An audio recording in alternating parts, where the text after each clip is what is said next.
What's up, guys? This is Higgins with Legal Automations. I'm on a quest to try out every filament in every color, and on today's episode we're taking a deep dive into eSun's basic PLA in light gray. So this one idea comes from one of the commenters who they had suggested that I check out eSun's gray line. So there are two, and so one's coming up in a future episode. Anyway, this one's the light gray version.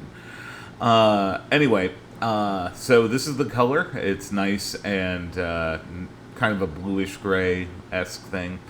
I like the fact it comes in cardboard spools with eSun and has the nice easy pull tabs that make it easy to open.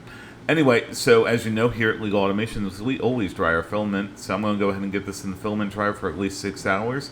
And I will see you very shortly for the benchy. Alright, thanks. Alright, so as you all know, anytime we start working with a new filament, we always print a benchy here at Legal Automations in generic settings in Bamboo Studio, in this case generic PLA, and should take a little under an hour. So we're going to go ahead and get that done along with all the other test prints, and that way we can see this filament. Alright, so here are the test prints that we printed out. So as we go through, we've started with a generic benchy. Again, this one's the one that's printed in generic settings in the PLA.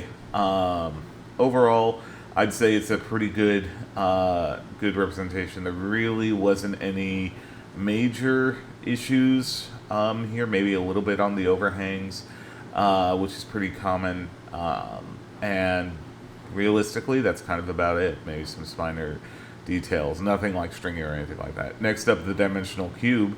This is 40 by 40 by 40 millimeters cubed. I did have some issues with the filament coming off the build plate, which was very odd, as well as some of the layer line issues, and obviously some stuff that came out there. So yeah, we're going to see about dialing in those settings and seeing what we can do. Next up, we have the temperature tower.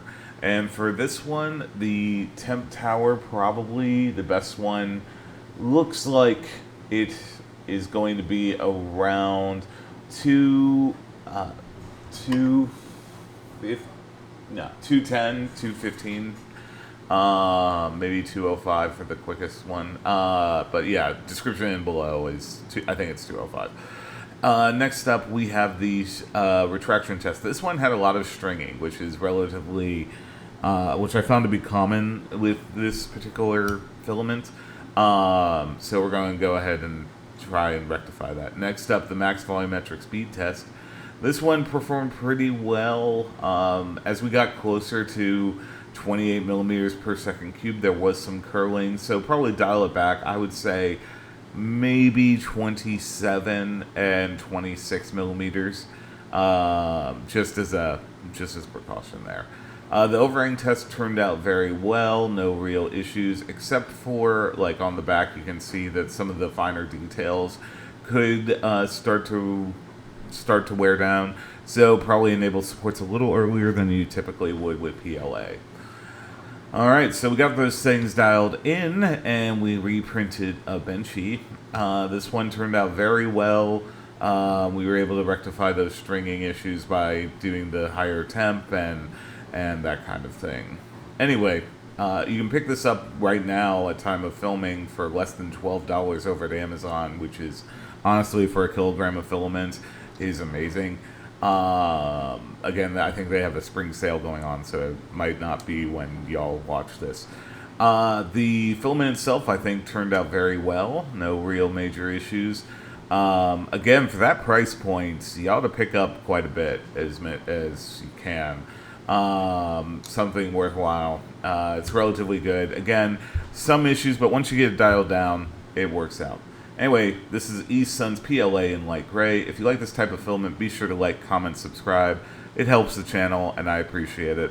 Anyway, this has been Higgins with Legal Automations. Hope to see you back here on the next one. Thanks!